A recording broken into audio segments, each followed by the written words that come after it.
जय हिंद। मैं हूं करण दानवीर। आप देख रहे हैं मेरा vlog on my YouTube channel by the name दानवीर सिंह। सबसे पहले आप इसको सब्सक्राइब कर लीजिए और दोस्तों को भी शेयर कर दीजिए कि ये भी चैनल कभी कभी चलता है। और जैसा कि आप इस स्क्रीन पर देख रहे हैं, ईरान, जी हाँ बिल्कुल सही, ईरान के ऊपर हम बात करेंगे। स्ट्रेट ऑफ हॉर्मुज को लेकर मामला फिर से गर्मा गया है।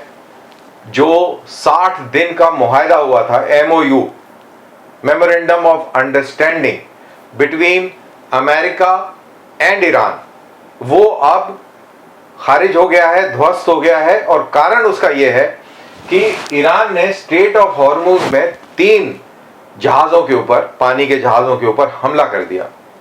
क्यों कर दिया?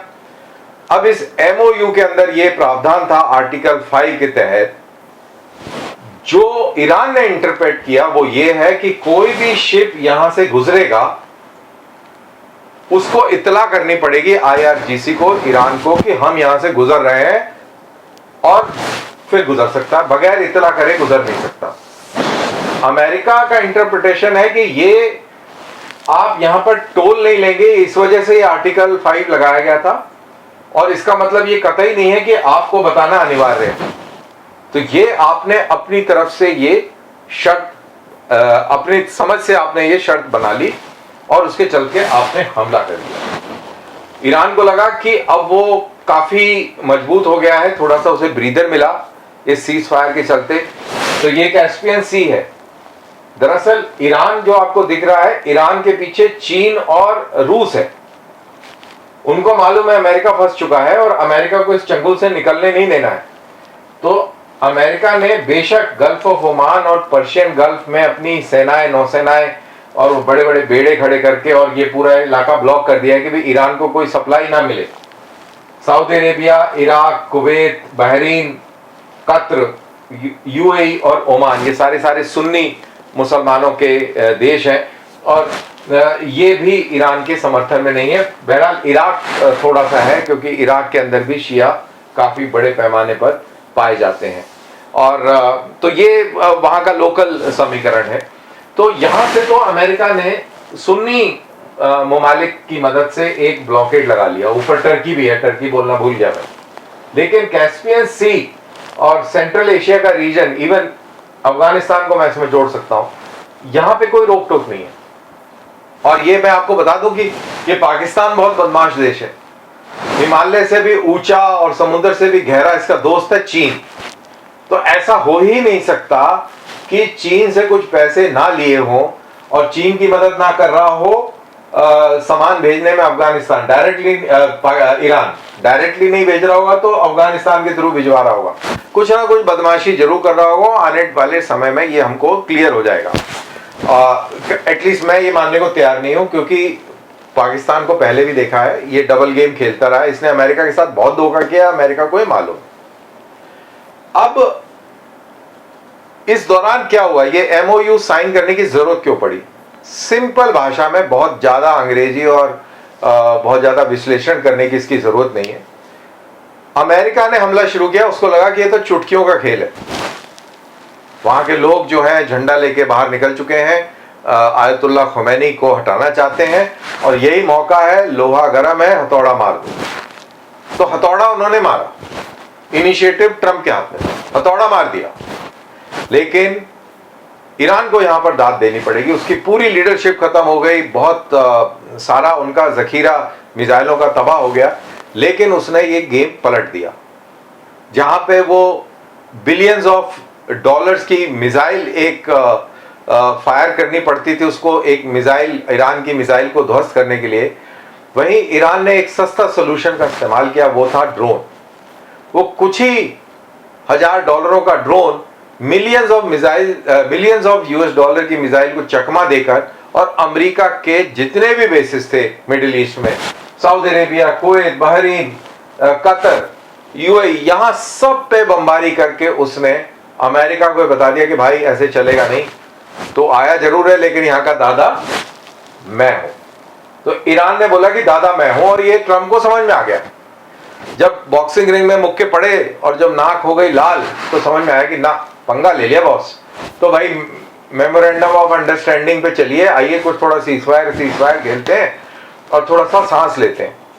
जब ये पहली जंग चल रही थी तो पेट्रियट मिसाइल्स जिसके ऊपर पूरा ये एयर डिफेंस आर्किटेक्चर टिका हुआ था, उसकी संख्या बहुत जल्दी जल्दी खत्म हो गई, लेकिन उसकी संख्या की भरपाई नहीं कर पाए वो, क्योंकि इतना ज्यादा प्रोडक्शन नहीं था।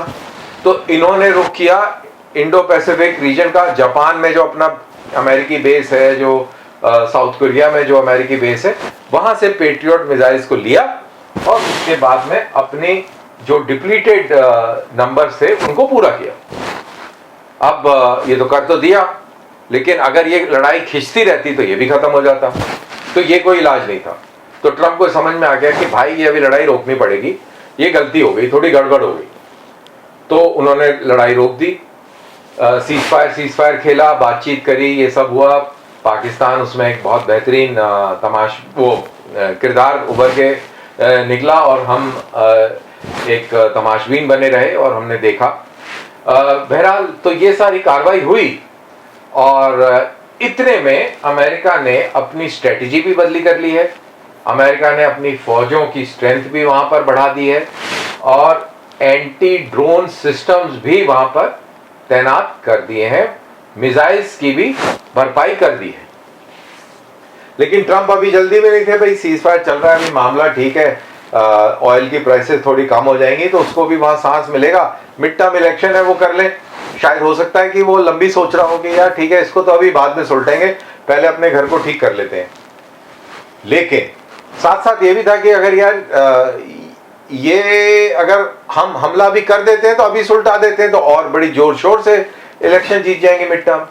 तो कह रहे कि क्या हम हमला कर दें? कहते नहीं यार, वैसे बहुत किरकिरी हो जाएगी कि तुम ही हमेशा धोखा दे देते हो, तुम ही लड़ाई शुरू कर देते हो। तो चुप थे कि चलो ठीक है, देखते क्या होता है। तो ये समस्या हल कर दी ईरान ने। ईरान को लगा कि भाई वो तो बहुत बड़ा इलाके का टाइगर हो गया है, तो उसने ले लिया पंगा, उसने कर दिया हमला। और यही चीज ट्रंप इंतजार कर रहे थे कि हमला कर और हम आते हैं। तो उसने हमला कर दिया और वो आ गए। उन्होंने ताबड़तोड़ कई सारे इलाकों पर हमला कर दिया। अब जब मैं अभी रिकॉर्ड कर रहा हूं, अब कल सवेरे क्या स्थिति बनती है अब ये कल पता लगेगा, रात में भी जरूर कुछ ना कुछ होना जरूर है। अब ट्रंप जो है नेटो समिट में गए हुए हैं, वहां पर उन्होंने कह दिया कि भाई ये लोग बहुत ही बेकार लोग हैं, इनके साथ मैं बातचीत नहीं करूंगा, इनके साथ बातचीत करना टाइम वेस्ट है। और कहते हैं जो हमारे वार्ताकार बात करना चाहते हैं करते रहे, लेकिन मेरा मानना है कि ये टाइम वेस्ट कर रहे हैं और मैं ये MOU को दरकिनार करता हूं, साइड में करता हूं। अब इस पूरे तमाशे के अंदर जो बेचारे जो जहाज लेके जो सेलर्स नाविक जो पर्शियन गल्फ में थे वो फंस गए। अब ये स्ट्रेट ऑफ हॉर्मूज में लग गया, बैरियर डाउन हो गया, वो बेचारे फंस गए। तो 6000 नाविक वहां फंसे हुए हैं। ये एक और एक ह्यूमैनिटेरियन क्राइसिस है।